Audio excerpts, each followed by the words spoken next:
Hi everyone, this is Mayank Kothari and in this video we are going to draw a balance sheet based on the given ratios. कुछ ratios हमको इस question में दिए हुए हैं और उनकी मदद से हमको बैलेंस शीट निकालनी है। हमने पहले भी काफ़ी सारे क्वेश्चन देखे हैं सेम टू सेम ऐसे ही। और एक चीज़ हमेशा याद रखना, जहाँ आपको फिगर दी हुई होती है उस चीज़ से रिलेटेड रेशियो का सबसे पहले इस्तेमाल करो, तो धीरे धीरे आपको पता चल जाएगा कि क्वेश्चन में आंसर लिखते कैसे जाना है या शुरुआत कैसे करनी है। आइए देखते हैं क्वेश्चन क्या है। Using the following data complete the balance sheet given below. आपको नीचे बैलेंस शीट दी हुई है।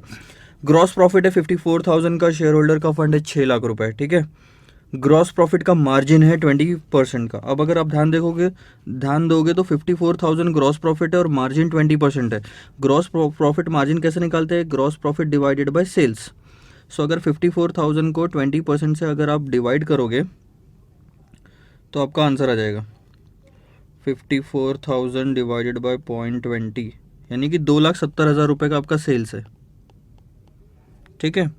आगे credit sales to total sales. अच्छा, 2,70,000 में 80% क्रेडिट है, यानी डेटर्स के लिए ये वाला पार्ट यूज होगा और 20% कैश में है। डेटर्स तो सिर्फ क्रेडिट सेल से ही क्रिएट होते हैं। सो इसका 80% 2,16,000, बाकी का कैश सेल्स हो गया। Total asset turnover 3 times, 0.3 times, यानी कि turnover divided by total asset 0.3। Inventory turnover cost of goods sold पे डिपेंड करता है, जो हम निकाल सकते हैं stock.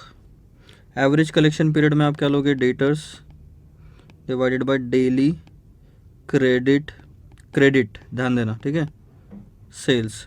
Current ratio current asset divide by current liability. Long term debt to equity ratio long term debt to equity. तो ये रेशियोज है।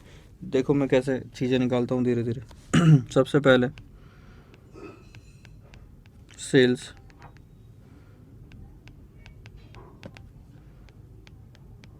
Gross profit divided by gross profit margin. कोई नया फॉर्मूला नहीं है।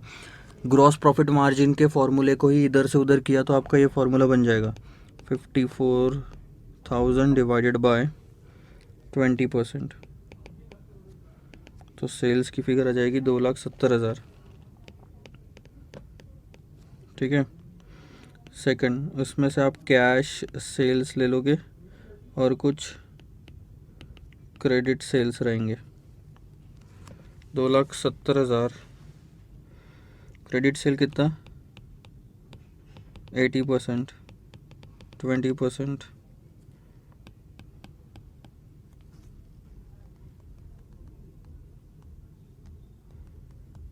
54,000 कैश में हुआ sales. Second, gross profit use कर लिया, ग्रॉस मार्जिन यूज़ कर लिया। जो मैं यूज़ करते जाऊंगा वो मैं मार्किंग करते जाऊंगा उसकी, ठीक है। अब टोटल असेट टर्नओवर ये आपका आ सकता है, क्योंकि आपने उसके ऊपर वाली पार्ट में टर्नओवर निकाल लिया तो टर्नओवर से रिलेटेड आप सारी इन्फॉर्मेशन निकाल सकते हो। So total asset turnover ratio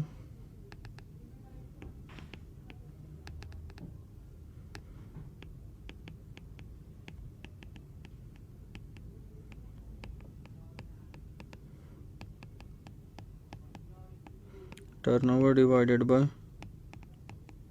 total assets. Total asset turnover is 0.3 times, यानी कि 0.3 turnover divided by, sorry turnover तो हमको पता है 2,70,000 और टोटल असेट्स हमको इससे मिल जाएंगे ये फॉर्मूले से।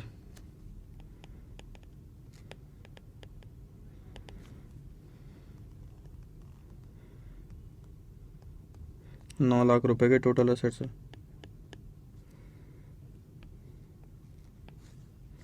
ध्यान देना, अगर 9 लाख रुपए के टोटल असेट्स है तो इनकी टोटल 9 लाख रुपए आनी चाहिए और लाइबिलिटी की भी टोटल 9 लाख रुपए आएगी फिर तो, ठीक है। ये चीज़ ध्यान में रखेंगे।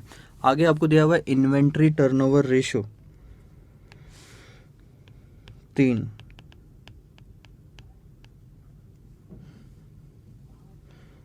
इन्वेंट्री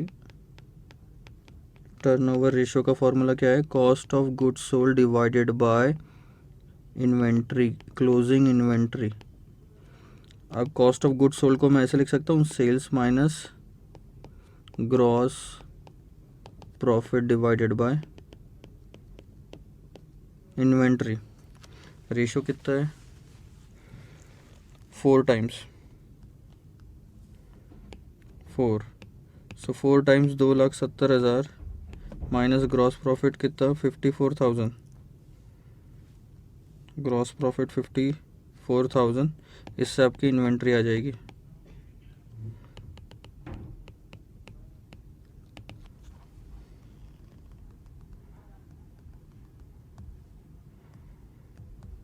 $54,000 की इन्वेंट्री, वो भी 54 ही आ रहा है।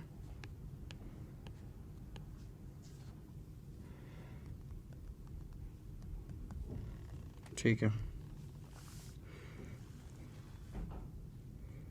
अच्छा, सो 54,000 की इन्वेंट्री आ गई। मैं यहाँ पे लिख लेता हूँ 54,000 का इन्वेंट्री। तो मेरा इन्वेंट्री वाला पार्ट भी हो गया, क्रेडिट सेल्स भी हो गया। एवरेज कलेक्शन पीरियड आपको दिया, इससे आपको डेटर्स पता चल जाएगा 4।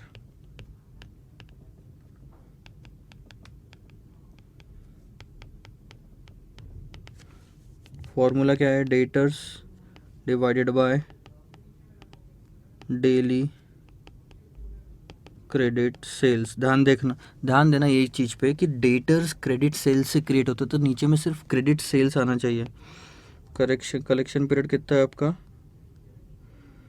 20 डेज़ का कलेक्शन पीरियड है। और यहाँ पे कुछ क्वेश्चन में नहीं लिखा है कि साल भर में कितने दिन लेने, तो हम कितना मान के चलेंगे, 365।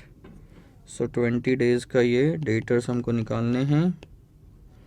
टोटल क्रेडिट सेल 2,16,000 का, डेली में कन्वर्ट करने के लिए 365 से डिवाइड कर देंगे। ऐसी डेली क्रेडिट सेल निकालेंगे कि साल भर का क्रेडिट सेल कितना है, डिवाइडेड बाय 365। सो आपकी यहाँ पे डेटर्स की फिगर आ जाएगी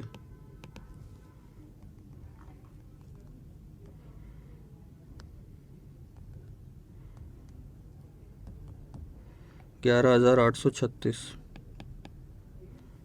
अब आई थिंक वो 360 के हिसाब से निकालेंगे तो कितना आता है, अगर राउंड फिगर में आता है तो वो ले सकते हैं अपन। क्वेश्चन वैसा फ्रेम किया हुआ हो सकता है, हाँ ये राउंड फिगर में आप ले सकते हो। अगर आप 360 ले रहे हो तो मैं 12,000 मान के चलता हूँ। देखो क्यों बोल रहा हूँ, क्योंकि क्वेश्चन जब बनाया गया ना तो उसको टेस्टिंग करके देखा गया होगा, जो भी बैलेंस शीट में फिगर होगी उसको लिया गया। जनरली राउंड ऑफ में वो लोग काम करते हैं। सो वो लोग मतलब जो भी क्वेश्चन फ्रेम कर रहा होता है ताकि कॉम्प्लिकेशंस ना रहे। मैंने 360 दिन ले लिया, मैं अजम्पशन दे दूंगा आप 365 भी लोगे तो भी आंसर सही रहेगा। ठीक है, 2,16,000 डिवाइडेड बाई 360 इंटू 20, 12,000 का मेरा डेटर्स आ गया।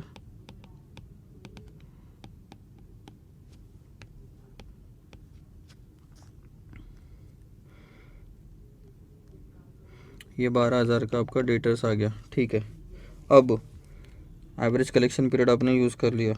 इसके बाद करंट रेशो है, करंट रेशो आपका 1.8। अच्छा, शेयर होल्डर्स फंड आपको दिया हुआ है 6 लाख। सो उससे रिलेटेड इंफॉर्मेशन आप सबसे पहले यूज़ करोगे, वो है long term debt to equity.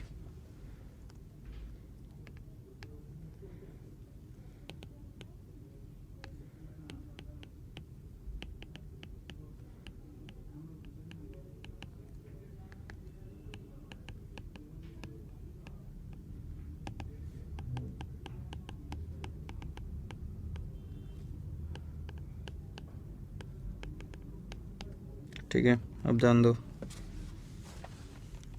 वो 40% है, यानी कि ये आ गया 0.40। डेट फंड यहाँ पे हो गए, इक्विटी आपने लिया 6 लाख का, यानी कि डेट फंड कितने हो जाएंगे आपके, 2,40,000।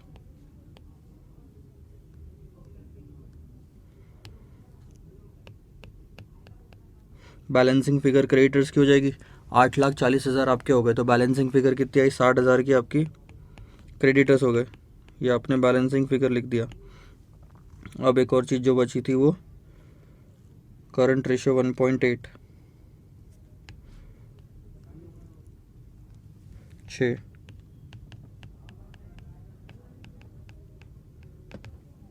Current assets divide by current liabilities, this is 1.8, current asset निकालना है और ये है 60,000 करंट लाइबिलिटीज़। सो आपको करंट एसेट्स आ जाएंगे 1,08,000। सो करंट एसेट्स आपके 1,08,000 आ गए, ठीक है। अब देखो, अगर आपके करंट एसेट्स में क्या क्या चीज़ें, cash, debtors, inventory, current assets तो 1,08,000 के आ गए। दो चीज़ें और अपन ने निकाली, डेटर्स 12,000 का, इन्वेंट्री 54,000 की, cash balancing figure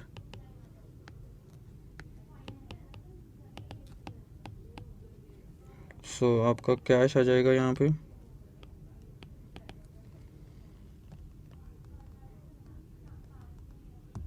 42,000।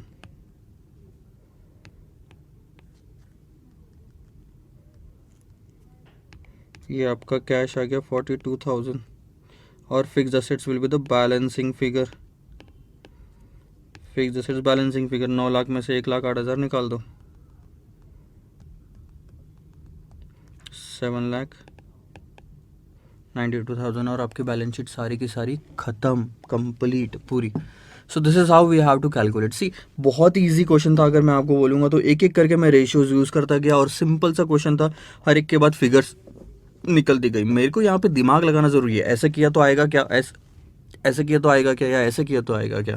This is final answer to this question. Answers note down कर लो, कोई भी डाउट हो तो ज़रूर पूछेगा। फिलहाल आप इतना लिख लीजिए, उसके बाद में नेक्स्ट क्वेश्चन पे मूव ऑन करते हैं नेक्स्ट वीडियो में। Bye bye.